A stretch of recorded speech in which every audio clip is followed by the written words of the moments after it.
problems with people's perceptions of psychology and psychologists is that it's driven by a lot of media images that are totally erroneous or somewhat erroneous.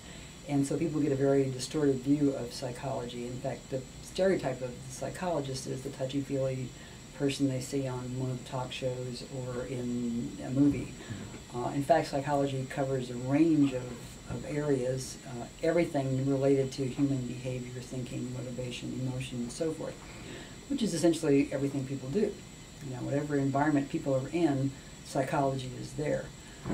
And so my goal is to get them to think beyond the clinical aspects of it to other kinds of things and an appreciation of what an amazing organism we are, driven by an amazing organ, our brain. Right. So just a greater appreciation for the whole system, and then for understanding human behavior and thought, people, who we are, what we do, why we do it, and that kind of things. Sure. Plus the other thing, the media part is a tribute to the fact that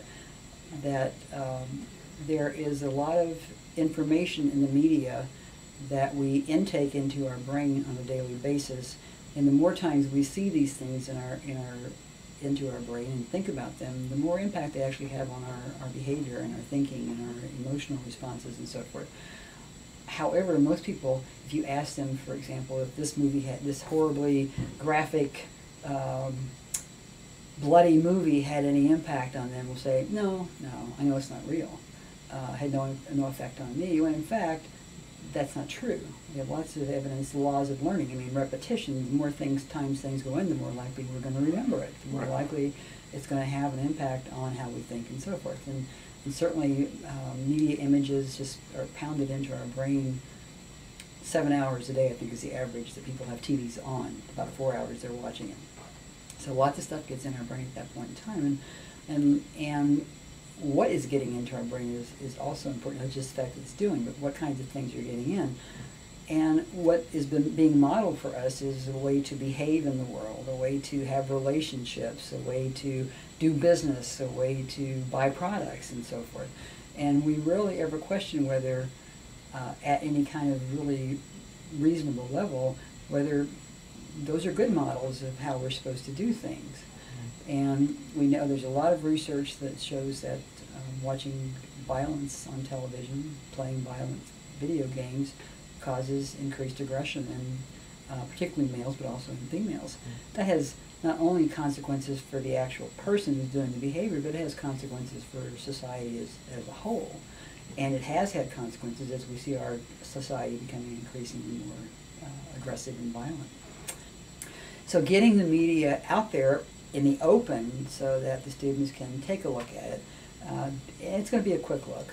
Sure. But across different topics, different areas of human behavior and thought, hopefully will make them be better consumers of media information, whether it's an ad or whether it's a news report or a presidential address or a political campaign or whatever it is, that they're more savvy about what's actually being said, what's actually being done, what the motivation behind that is versus where they sat before they took the class. What I try to do is to incorporate it in different ways. For example, we have to work a little bit on we look at what exactly it is they're using in their brain to deal with these kind of issues, like sensation and perception coming in. It's a big deal of ads, what color it is, what the forms are, and so forth. How do we deal with that in our brain? And then how do we put these perceptions together to form cognitive thoughts about it, beliefs about these sorts of things? And what capabilities do we have cognitively, and what capabilities don't we have? Multitasking being one of those examples, which is a huge thing today. And people who do multitasking think that they're very good and they're managing 14 different, okay, I'm exaggerating, 5 or 6 different things at the same time. Well, but cognitively we know that's not happening.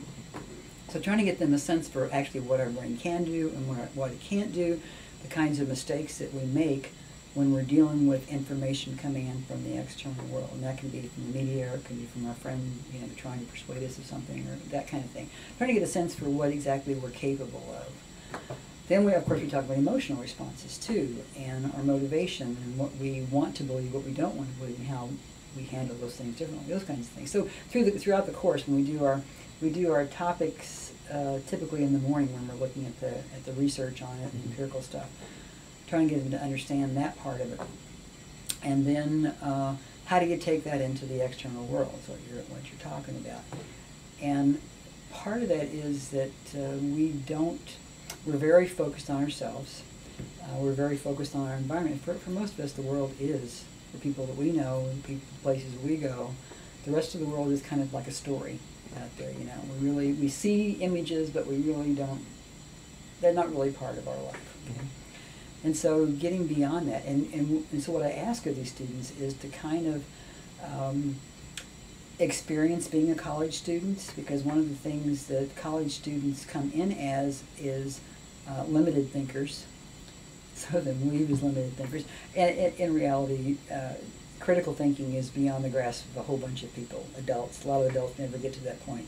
But in any case, what happens is when you come into the university, you're typically in a larger university than your high school was, a larger population. You have people coming from different countries, different places, different ideas, so you're learning a lot. Plus you're learning a lot of information from different professors, different disciplines that you've never experienced before. So the long and short of it is, to use an old phrase, you're broadening your horizons. You're thinking about things you never had to think about before. Look at things in ways you never were asked to look at before. And so what I'm trying to do is sort of put them in a situation like that where they have to think differently about things than they have before, and to see something in a different way. And aside from just talking about that in class and asking questions, I give them a lot of examples and ask them, what are they seeing here, what do you think about this, that kind of thing. We don't have movies every day, but we have movies frequently during the class in the afternoon. And we talk about a topic in the morning, then we have a movie that represents that topic. Okay. In the afternoon. They have worksheets that they have to do. So it's not just let's watch a movie kind of thing. They have worksheets that they have to do where they're expected to be able to use the information that they learned about in the morning in assessing and analyzing what's going on in the movie. So they have to I pick the movie because they're good movies. They usually enjoy them anyway. And it is a wide range of movies, but they watch the movie, they enjoy the movie, but they still got to look at it differently, again, than they would have looked at before if they've seen it before, and a lot of them have seen some of the movies before, and a lot of them haven't. But to look at the situation differently than they have before, through that lens, whatever lens it is we're looking at today, whether it's the cognitive lens, or whether it's the motivational lens, or whatever it might be. And today it will be psychopathology, abnormal behavior, psychological disorders. So what's going on that I wouldn't have known about before, in a sense, is what I'd like them to think about, that I know now that I want to understand a little bit better, or try to understand a little better. That's my goal, is to get them to try to understand it better than they did when they came in. So when they walk away from this class, they'll have a better sense of what psychology is, but also a little bit better understanding and appreciation for who they are, how they think about things, where all that comes from, and that people are a little more complex than they might have thought when they walked in, and the psychology is a lot more complex than they thought when they walked in. The good thing is, these students are gifted, and so most of them are interested, and the dynamic that's created here at JBA, this is an interesting thing. When I first came here, first time I taught it, this is my 12th year, I was amazed at how much they raised their hand, and volunteered for stuff. That kept me going for the first couple of weeks. I was really on kind of a high. I was also interested in to see how they became a group very quickly. At the end of the first week, if I had walked in cold, I would have thought they'd been going to school together all their lives. They're in an environment where they can be themselves more than they can. They can ask the silly questions which they think about, which other people in the class at high school wouldn't understand, and so they don't even bother asking. They have conversations with other people in class and outside of class that have similar interests to them, similar abilities, and so forth. So, challenging. Same with Truman students. We'd be remiss if you all came in with all this talent and we didn't use it, or we didn't challenge it at all. So getting to think, again, they're more open, I think. They come here. I mean, there's got to be some motivation for coming here and spending 3 weeks, intensive weeks in the summer, when you could be doing a whole bunch of other things, nothing else, just lying on the couch every day and watching TV or swimming pool or whatever. So they're here. So they are motivated to open themselves to whatever experiences they're going to have, which is good. And you hear comments about they told their roommates about this, or they're walking in the door and talking about something we talked about the day before or that morning or whatever. So I don't really know the answer to that question, except that it's sort of a general thing that I try and they meet me halfway on, to a large extent. And I have a very good group this time. They're very participatory. They like to answer questions. They like to comment on the issues that they're talking about. And that's good, because if they're commenting on it and thinking about what I do try to give them a lot of examples to get them to think about that. Okay, how does this operate in my life? How can I recognize this when I see it in real life? And so the participation helps out a lot. I can just say that I'm always envious of the students. You're talking about being envious of the class. I'm envious of the other classes, the professors you're taking. When they talk about their classes, I think, that would be really neat. I'd like to take that class. Sure.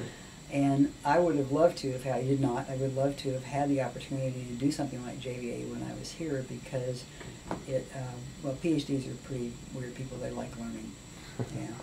And so that would have been fun to be able to learn more about something like that. Not only about learning, let's be honest. JBA is a social event as much as it is. I'm a social psychologist, so that's okay. But it's a social event as much as it is an academic event, but those aren't mutually exclusive either, And so I think it's a great opportunity. This might sound like a commercial for JBA, but I mean, I've been impressed with the growth of the students as they go through, and you see them when they're coming in the second and third year. Obviously, they've gotten something from it. How they come in not knowing anybody in the class or one or two people in the class. They go home with 180 new best friends, that they maintain contact with over time. It's a great opportunity, and that's part of that deal, because I'm with somebody that is similar to me, that I feel comfortable with, I can talk about, I like, and so the bonds. Don't tell a developmental psychologist I said bonds, bonding and stuff. That's not a word they use, but it's good. They're good relationships that they form, and that's good. They feel comfortable here, and they have a good time, hopefully in both environments, the classroom and outside the classroom.